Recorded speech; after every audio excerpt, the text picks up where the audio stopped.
What's going on, guys? I'm bringing you another video today. We're going to be talking about are the do's and don'ts for arriving at basic training and when you're at basic training. So I have a list, a couple little things here that I wrote down of things you should do prior to basic training and at basic training, and things you should not do prior to basic training and at basic training. So we're going to start with the things that you should do on your arrival and prior to your arrival.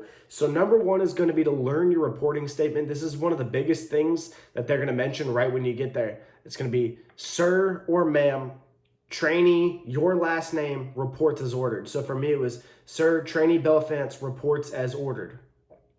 That's it. Sir, your last name, ma'am, trainee Belfance, reports as ordered.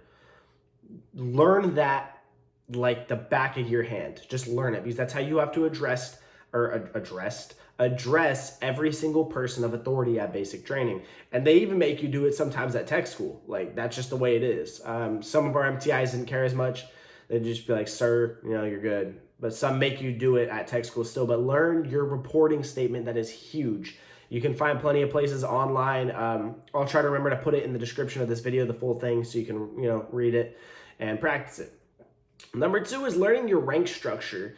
It's one of the biggest things to do for just learning, because they will ask you at the end of basic, what are your ranks, your enlisted ranks and your, officer ranks. I will try to find a link to something where you can learn those on there, because they're going to give you a little study guide, little piece of paper with a bunch of information on it, and they will ask you to learn your rank. Well, they're not going to ask you, they're going to tell you to learn your ranks. And at any time they can pull you aside and, ask you about your rank structure. I didn't, follow that one. I did not learn that prior to basic training, but I learned it relatively quickly. And once you're, about like week 3, you're gonna have it memorized and you'll never forget it. So learn your rank structure, guys. It's important. This one is huge for me because I saw a lot of people in my flight who did not do this. I was one of them. Kind of I was. So this is going to be, do your best to show up in shape. Do not come to basic training out of shape. It doesn't matter what branch you're in. Do not show up out of shape. Don't, roll off the couch because you made weight and show up with like a 17-minute mile and a half. All you're going to do is stress yourself out more than you need to. When I got to basic, my run time was fine because I was running a ton prior to basic training. But where I lacked was push-ups, because all I was doing prior to basic was running. I ran a ton because I had to lose, I lost 100 pounds. I only had to lose about 80 something pounds, like 88. There's videos about that on my channel as well if you want to check those out. But yeah, so all I did was run. So I showed up and I sucked at push-ups. I think on the first test I did 17 and 33 was the minimum. I was terrible at push-ups. Now I'm close to max every test. I'm about like 55 to 60. But show up in shape, guys. Be able to do at least 40 sit-ups, be able to at least do 40 push-ups, and be able to run a mile and a half in like 11:45 to 12 minutes just while you're there, because your numbers are going to go up while you're at basic training. But please just show up in shape. Do not show up out of shape. We had someone in our flight who literally was there.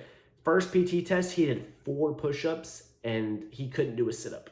He had never done a sit-up in his life. He literally could not physically sit up from the ground. And he wasn't even fat. That was the weird part. He was an ROTC and couldn't do a sit-up.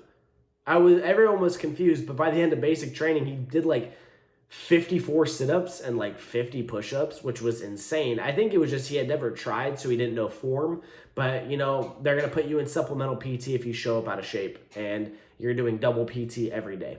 And then you have to rush to get breakfast, rush to get ready, and it just puts more stress in your life. You do not want to be worried about a PT test of basic. That is the last thing you want to be worried about. Number 4, get a sleep schedule together. Now, I wake up at 5 a.m. every single day that I work because I have to be there by 6. But Reveille goes off at 5:45 in the morning at basic training, or at least it did when I was there.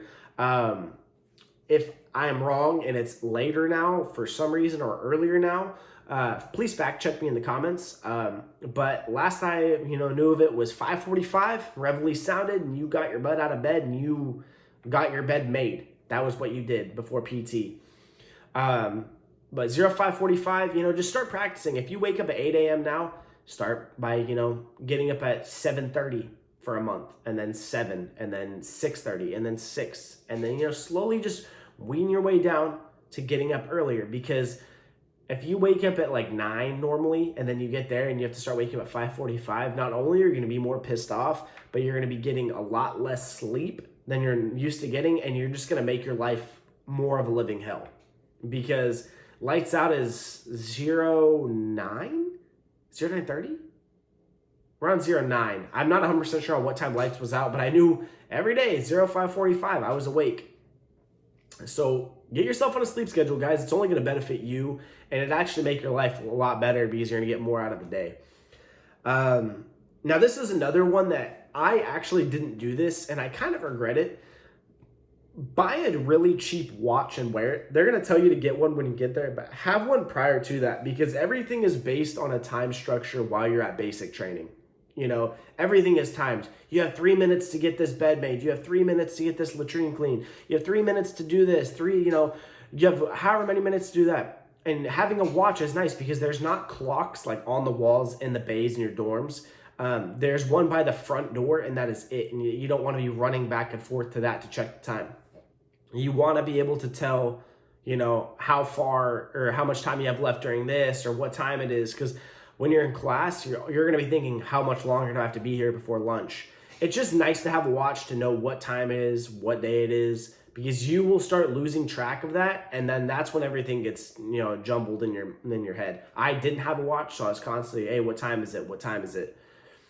Just bring a watch. $10. You can find them. They have them at Basic, but I don't remember what the brand was. There's like a standard, I'll put a picture of it on the screen, like right here. There's literally a standard like basic military training watch that everyone had. I believe it started with a C, but yeah, it's gonna be right here.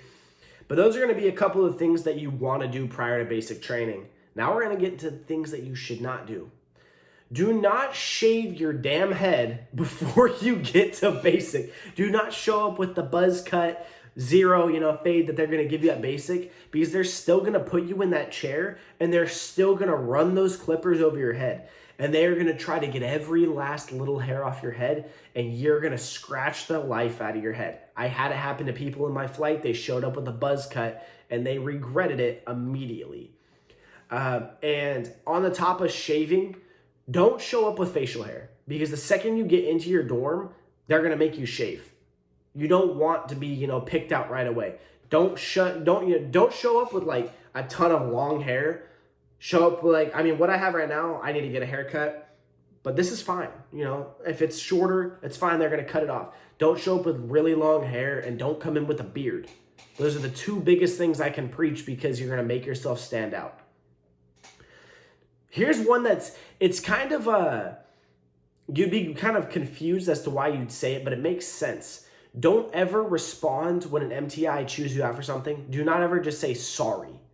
Do not say sorry. Say yes, ma'am, yes, sir. That's it. If they don't do that again, don't say sorry, ma'am. You say yes, ma'am, yes, sir. Because then they're like, why are you sorry? What are you sorry for? And then you're going down the rabbit hole. And you really don't want to go down the rabbit hole. You want to, avoid as much attention as possible. Sometimes it's hard to. I was not able to avoid that. My MTI knew my last name by like day 3, because I went in there wanting to have everything structured and not get in trouble. So I really, wanted my flight to be in order. And by day 2 or 3, she had me as an element leader. And I did not want that job. That job sucks. But, it's cool. It is what it is. But just, yes, sir, yes, ma'am. Respond that way at all times unless they ask you for a more elaborate explanation. It'll save you a lot of headaches in the long run. Don't bring a bunch of stuff with you to basic training. Don't bring a laptop. Don't bring, you could bring your phone, your headphones, and some clothes and some shoes. I had a guy show up to basic training. We had some people who actually moved to the United States from different countries to enlist in our flight, and they brought stuff. But we had a dude who flew in from Georgia, and this guy had like this duffel bag, like he was going on a deployment for like a year and a half. Like this dude had a full blown, when you get to basic, you get a gigantic green duffel bag. He had a duffel bag that was like the same size as that, like lengthwise. Like this thing was probably 4 feet long, fully standing up, probably 1.5 to 2 feet, and then like 2 feet wide. This thing looked like he was going on vacation. Like it was ridiculous. And we're like, what do you have in there? And he goes, oh, I have a bunch of clothes. We're like, why? You know, like it was so unnecessary. Then the MTI had to go through the bag when, you know, we undid our stuff, and he was pissed. He literally had to look through one guy's stuff for like 10 minutes. Just don't do it. You know, they're going to give you a list of what to bring. I'll try to get my hands on that list again and update you guys on what, you know, the packing list is for 2020. But literally, clothes, underwear. Bring compression shorts, black compression shorts, like 4 or 5 pairs. You only need like 2 pairs of socks because you're only going to wear green and white socks. And then the shoes that you have on, you know, because they're going to give you a bunch of stuff when you come to basic. You don't need all this extra crap. You don't need 7 shirts, 7 shorts. Like, just leave it at home. Be minimalistic. Bring a little bit of stuff. This is back on the thing I said, do be in shape. Don't show up out of shape. Just don't. You can understand why, like I explained before. Don't, this is going to probably get a lot of, you know, positive and negative stuff. Don't raise your hand. When you're in the day room on like day 2, day 3, they're going to raise your hand and be like, whoever worked in fast food. And then you're going to raise your hand like, all right, you're on laundry duty. And you're like, what the hell does laundry have to do with fast food? It doesn't. They just wanted you to volunteer because now you're on laundry crew. They're going to say, whoever drove a truck with, or who's ever drove in like a big truck. Oh, you're on latrine crew. You're going to be on high phasing, low phasing. You're going to be, hallway crew. You're just going to get stuck with something. Just don't raise your hand and just make them assign it. Do not draw attention to yourself. Okay, just don't. Don't raise your hand. And this is probably the biggest one out of all of them. And I still follow this to the day because of what I do for work now. Because if I don't, I can get in a lot of trouble. Pay attention to detail. Detail is one of the biggest things that you ever, come across in the military, regardless of branch. It's a lot worse in other branches like the Marines where you find a speck of dust. I mean, you could find a grain of sand if you're in the desert in your room and they're going to freak. But just pay attention to detail. When they tell you to make sure your shoes are aligned, align your shoes. When they make sure that, you want sharp corners on your bed, make sure they're sharp. When they want you on the wall at a certain time, be on the wall. Do not pay attention to detail. Detail is going to be the biggest thing, and that's what they want you to do is not pay attention so they can light you up. You want to make sure that you're doing everything correctly. You want your uniforms to be in order. You want everything to be undone because when you go to class, your MTI doesn't have to sit in class with you, They will go back to the dorm and they will rip apart your wall lockers looking for, discrepancies or things that are wrong with that. And you don't want that. You might get the MTI who's a total jerk when it comes to that stuff, and every day your dorm's going to be destroyed. We got put in a scenario, I believe it was right after Beast Week. It was probably one of the most frustrating things ever. I think it was like 6th week, right before graduation. We had a group of MTIs in training that came through our dorms and our cousin flight and our sister flight every day for a week, and they would pick random lockers and just look for demerits and try to destroy them. And I always took pride in, making sure my locker was good. And my locker was so good every time that they literally chose my locker every day for like 5 straight days.